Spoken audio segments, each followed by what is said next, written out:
Welcome, intrepid adventurers, to the island of Tentacle Town.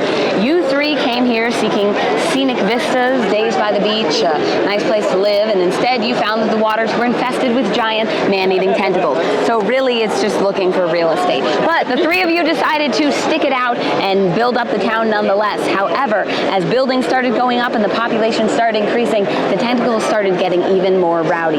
And that is a problem for you three in particular, because there is an election upcoming, and the greatest, most famous, most popular citizen in Tentacle Town will become the mayor of Tentacle Town. Get to wear the big hat, hold a harpoon, rule everybody. It's all very nice. So, Tentacle Town is a city building game where you are going to be trading resources, building houses, killing tentacles, all in search of these wonderful, wonderful little fame stars. So the person with the most of these at the end becomes the mayor. I'm going to go ahead and run you guys through a turn, and that will kind of explain how the game works, and then I will hand it over to you guys. People pick this game up really fast, so I don't doubt you'll be running it yourselves in a few rounds. So if you look in front of you, you will see that there are an assortment of colorful houses, and there are great people. You own the houses, you do not own the people. This is not a serfdom, people own themselves. But on your turn, you will be taking a person and moving them into one of the three districts. We have a market, a foundry, and a docks.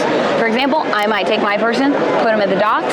Once there, your person will complete one free action for you. They will either build a house or complete a task. And the tasks you can do are the two that are in the area where you put the person, or the three ones that get put out every game. They change every game, keep things different, and they're universal. You can do them no matter where you are. I'm going to go ahead and place a house, stealing one of yours and placing it on one of the house squares. It's best to build the furthest back, because the closer you are to the water, the more likely you are to get attacked first by the tentacles.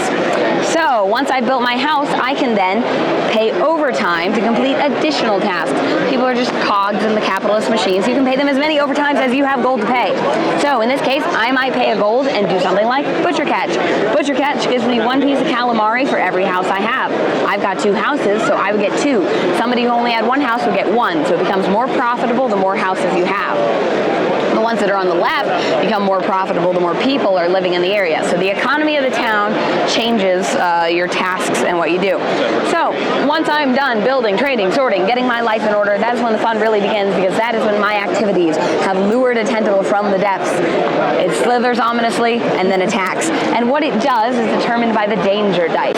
It can do an assortment of things, including killing a resident, summoning another tentacle, breaking a building, or causing mass panic and causing people to flee. But fear not, you are not entirely defenseless against the tentacly swarms that seek to destroy us, because you have the best, the most modern, the greatest in anti-tentacle defenses, harpoons.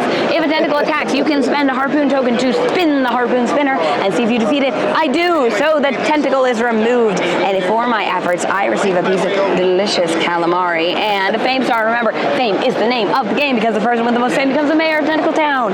So the way the normal 60-minute game would end would be if you go to place a person on your turn and you can't. They're already all on the board. However, if somebody were to die on the last turn, that would go back to the pool and you would get another turn. So you're never quite sure when the game's going to end. We're going to do like 3 to 4 rounds though and give you guys a taste for it. But we are going to use another ending condition of the game. At the very end of the game, the person in each area who has the most houses gets an additional fame for every person living in that area. So it helps to have a lot of real estate. Location, location, location. There's nothing about this game that isn't realistic, real life. I don't know what to tell you guys.